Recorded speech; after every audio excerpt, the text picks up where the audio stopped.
Mes chers frères et sœurs, paix et bien dans le nom de notre Seigneur Jésus-Christ, une seule chose je nous propose aujourd'hui pour notre méditation. Le Magnificat t'apprend que la neutralité n'existe pas en Dieu. Dans la première lecture, Anne, la mère de Samuel, offre à Dieu l'enfant de la promesse. Écoute-moi mon Seigneur, je t'en prie. Aussi vrai que tu es vivant, je suis cette femme qui s'était née ici près de toi pour prier le Seigneur. C'est pour obtenir cet enfant que je priais, et le Seigneur l'a donné en réponse à ma demande. À mon tour, je le donne au Seigneur, pour qu'il en dispose. Nous pouvons retenir deux choses ici, l'action de Dieu et la reconnaissance d'Anne. L'action de Dieu parce que Dieu répond aux besoins de sa fille. La question que nous pouvons nous poser est la suivante. Pourquoi Dieu a attendu longtemps avant d'accorder la grâce de l'enfantement à Anne?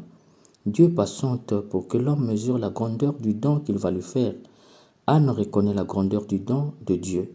Dieu fait toutes choses bonnes à son temps.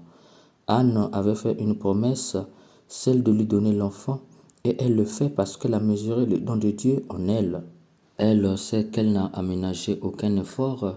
Elle sait que c'est par pure grâce et la miséricorde infinie de Dieu qu'elle a eu cet enfant. C'est pourquoi elle l'offre au Seigneur. C'est là qu'intervient la reconnaissance d'Anne. Elle a trouvé sa joie dans le Seigneur et au retour, elle le glorifie. Elle a reçu de Dieu la vie, au retour, elle donne la vie au Seigneur. Au nom de cette reconnaissance, Dieu accorde la grâce à Anne d'être la maman du prophète Samuel. Mes chers frères et sœurs, par cette action d'Anne, nous percevons les avantages de prendre position pour Dieu. Anne n'est pas neutre, elle est avec Dieu et elle est pour Dieu. Or, le signe par excellence qui montre qu'on est pour Dieu est la reconnaissance. Savoir reconnaître qu'on ne mérite pas le don de Dieu, que ce que je suis, ce que je reçois, c'est par pure grâce. Alors je dois l'offrir au Seigneur d'abord pour qu'il en dispose selon son bon vouloir. C'est cela la reconnaissance. Tu m'as donné, Seigneur, au retour, je te donne ce que tu m'as donné. Et qu'est-ce que fait Dieu? Dieu ne prend pas, mais il accepte, puis il divinise ce que tu lui as donné. Du coup, tu reçois ce que tu lui as donné avec la grâce qui accompagne cela. Malheureusement, nous n'avions pas souvent compris le jeu de Dieu. Il donne ce qui est petit juste pour voir notre réaction. Lorsque nous lui redonnons cela, il agrandit ce qu'il nous a donné petit. Cela devient un bien non seulement pour nous aider nous-mêmes, mais aussi pour aider plusieurs.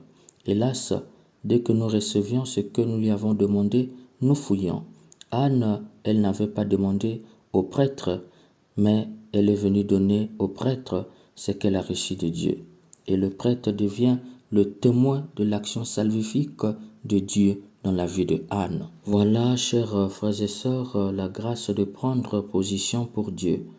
Et c'est ce que nous voyons dans l'Évangile, Marie qui chante le Magnificat. Mon âme exalte le Seigneur, exulte mon esprit en Dieu mon Sauveur. Il s'est penché sur son humble servante. Désormais tous les âges me diront bienheureuse. Le puissant fit pour moi des merveilles, saint est son nom. Sa miséricorde s'étend d'âge en âge sur ceux qui le craignent. Déployant la force de son bras, il disperse les superbes. Il renverse le puissant de leur trône. Il élève les humbles. Il comble de bien les affamés, renvoie les riches les mains vides. Il relève Israël son serviteur. Il se souvient de son amour, de la promesse faite à nos pères en faveur d'Abraham et de sa descendance à jamais. À première vue, nous voyons une femme qui n'a pas honte de dire qui elle est. Il a jeté les yeux sur son humble servante. Le mot grec est tapeinosis, qui ne signifie pas seulement humble, mais plus qui signifie pauvre, non pas d'une pauvreté de vertu, mais d'une pauvreté relative aux conditions sociales, celle des Anawim Yahweh, les pauvres de Dieu. Marie n'a pas honte de reconnaître sa pauvreté sociale. En fait, Marie nous révèle une vérité fondamentale. Dieu s'inscrit en l'encontre de la sagesse des hommes. Les hommes, dans leur sagesse, choisissent celui qui est riche pour le rendre davantage riche. Vous ne pouvez pas devenir président de la République si vous êtes pauvre. Qui payera la caution de votre candidature? Cependant, Dieu, lui, il choisit les pauvres sociaux. C'est celles qui manquent une santé matérielle, le peuple de lundi qui passe les dimanches dans l'angoisse. en train d'appeler ça et là pour avoir un chantier pour la semaine. Le peuple de Capharnaüm qui vivent le jour par le commerce, les six pour parler comme Bimoni Kweshi. Dieu les choisit pour faire d'eux un peuple de rois. Marie se reconnaît dans ce groupe. Dieu l'a choisi sans tenir compte des critères humains. C'est pourquoi elle chante sa joie. Mon âme exalte le Seigneur. Exalter en grec megaloun veut dire en français rendre grand. La question est de savoir pourquoi Marie ose rendre Dieu grand, lui qui est déjà grand. En fait, Marie ne veut pas rendre Dieu grand. Il est déjà infiniment grand. Ce que Marie vise est de faire grandir davantage Dieu dans son cœur. Marie a compris que la vraie richesse n'est pas la santé matérielle, sinon Dieu ne l'aurait pas choisi. La vraie richesse, c'est lorsque Dieu est grand dans le cœur de l'homme. Or, l'homme adore réellement Dieu lorsqu'il tire sa louange du cœur pour l'exprimer dans ses lèvres. C'est pourquoi dans le Magnificat, Marie ne loue pas Dieu des lèvres, mais elle tire sa louange de son cœur. Car un cœur rempli de Dieu est plus riche qu'un cœur pauvre de Dieu et riche en santé matérielle. C'est là que le Magnificat prend une tournure décisive. En effet, Marie voit dans l'incarnation du Fils de Dieu l'opposition entre le puissant et les humbles. Marie voit le jugement de Dieu sur le monde, les humbles qui seront élevés, tandis que les puissants seront abaissés. Ce qui est valorisé aujourd'hui sera méprisé demain, et ce qui est méprisé aujourd'hui sera valorisé demain lorsque le Fils de Dieu sera élevé dans sa gloire. Malheureusement, vous et moi, nous vivons l'époque où le Fils de Dieu est déjà élevé dans sa gloire. Donc nous sommes plus que jamais interpellés par le Magnificat. Par le Magnificat, Marie nous apprend que le monde accorde beaucoup d'importance à la richesse, au pouvoir, aux honneurs et au plaisir. Tout cela disparaîtra un jour. Mais le cœur riche de Dieu, à l'exemple d'Anne qui offre à Dieu leur richesse pour qu'il la divinise de sorte qu'il nous sert et sert aussi aux autres, seront glorifiés. Mes chers frères et sœurs, il faut entendre par là que le Magnificat nous interdit de vivre selon les valeurs de ce monde, de cesser d'estimer ce que le monde juge et estime important.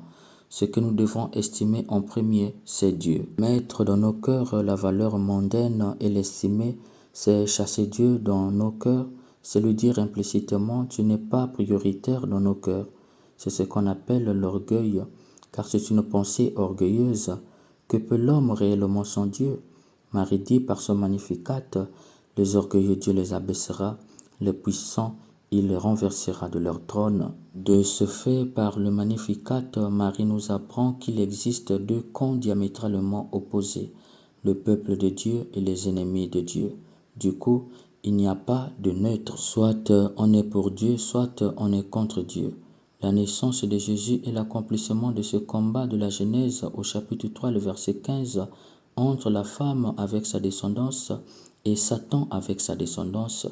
Si tu es de la descendance de la femme, tu dois être humble. Dieu doit grandir davantage dans ton cœur. Si tu n'es pas humble, si Dieu ne grandit pas davantage dans ton cœur, tu n'es pas neutre. Le Magnificat t'apprend qu'il n'y a pas de neutre. Tu es ipso facto du côté du serpent et de sa descendance. Ainsi comme Dieu l'avait révélé jadis dans le jardin d'Éden, celle-ci t'écrasera la tête. Du coup, tu feras partie des orgueilleux que Dieu abaissera, des puissants qu'il renversera de leur trône, des riches qu'il renvoyera les mains vides au dernier jour. Mes chers frères et sœurs, le Magnificat nous apprend cette vérité aujourd'hui. Il n'y a pas de neutre. Si nous ne sommes pas humbles, c'est que nous sommes orgueilleux. Si nous ne sommes pas petits, c'est que nous sommes puissants. Si nous ne luttons pas pour un monde plus juste et fraternel, c'est que nous sommes complices de l'injustice dans le monde. Si nous ne luttons pas pour éradiquer la faim dans le monde, c'est que nous sommes complices de la mort de ceux et celles qui meurent de faim dans le monde. Si nous ne sommes pas riches de Dieu, c'est que nous sommes riches de nous-mêmes. De facto, nous sommes incorporés dans la descendance du serpent. Et la femme et sa descendance nous frapperont la tête. Mes chers bien-aimés, ne soyons pas neutres dans le combat pour la construction d'un monde plus fraternel. Ne soyons pas neutres dans la lutte pour la justice et le partage équitable des biens du Créateur. Si tu es neutre, c'est que tu n'es ni chaud ni froid. Or, si tu n'es ni chaud ni froid, tu seras vomi. Là où il faut faire entendre ta voix, il ne faut jamais donner ton silence, sinon tu seras complice du mal dans le monde. Puisse l'Esprit Saint nous donne la grâce de faire grandir Dieu chaque jour dans nos cœurs, pour que nous fassions partie de la descendance de la femme. Amen.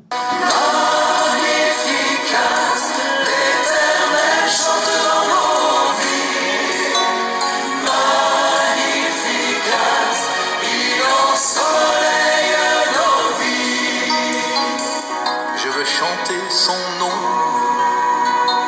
et sa toute puissance. Il est grand, il est bon et il a ma confiance. Je veux chanter son nom au-delà de l'absence. J'ouvrirai ma maison, son amour est immense.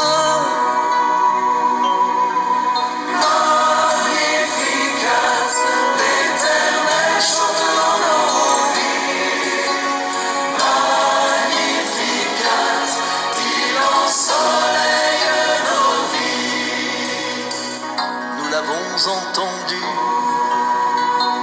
notre joie est profonde, seul Dieu est absolu et lumière du monde. Il demeure avec nous, il nous montre la route et toujours devant nous, restons à son écoute.